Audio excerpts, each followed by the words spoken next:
Je suis Nadine Engelbert, présidente de l'association La Vie en Rose, créée en 2019.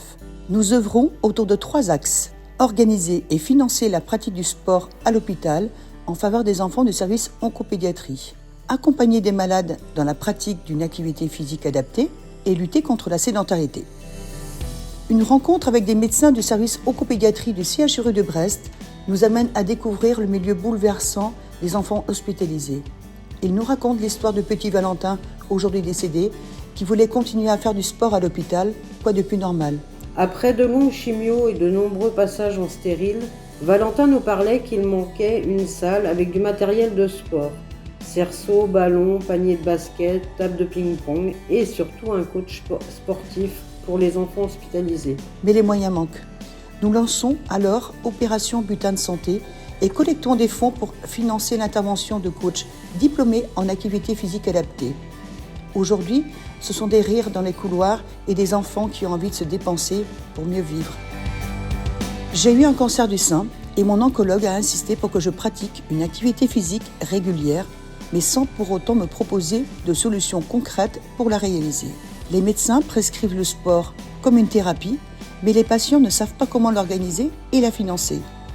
De ce constat, nous avons créé la solution en accompagnant les personnes pendant et après la maladie, en organisant et finançant l'ordonnance. C'est notre action que nous avons appelée les Moments Roses. Enfin, et devant le constat inquiétant de la sédentarité grandissante chez les ados qui fait le lit d'innombrables pathologies, le docteur Mathieu Muller nous a proposé le projet de la Bonne Échappée. C'est un Tour de France cycliste en 15 étapes, effectué par des coureurs cyclistes aguerris, rejoints à chaque étape par des ados qui effectuent les 50 derniers kilomètres et qui doivent s'entraîner tout au long de l'année pour relever ce défi. Il est important de faire de l'activité et que le vélo, c'est bien pour se déplacer.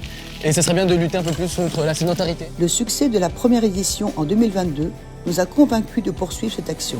Alors, à quoi vont servir concrètement vos dons ?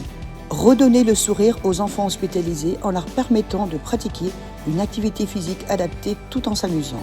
Accompagner des personnes privées de bonne santé en les aidant à se mettre ou se remettre au sport en étant encadrés.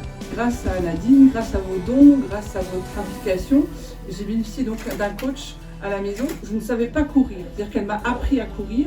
Ce matin, j'ai couru 7,5 km. Alertez vos enfants, vos petits-enfants sur la bombe à retardement que constitue la sédentarité pour leur santé.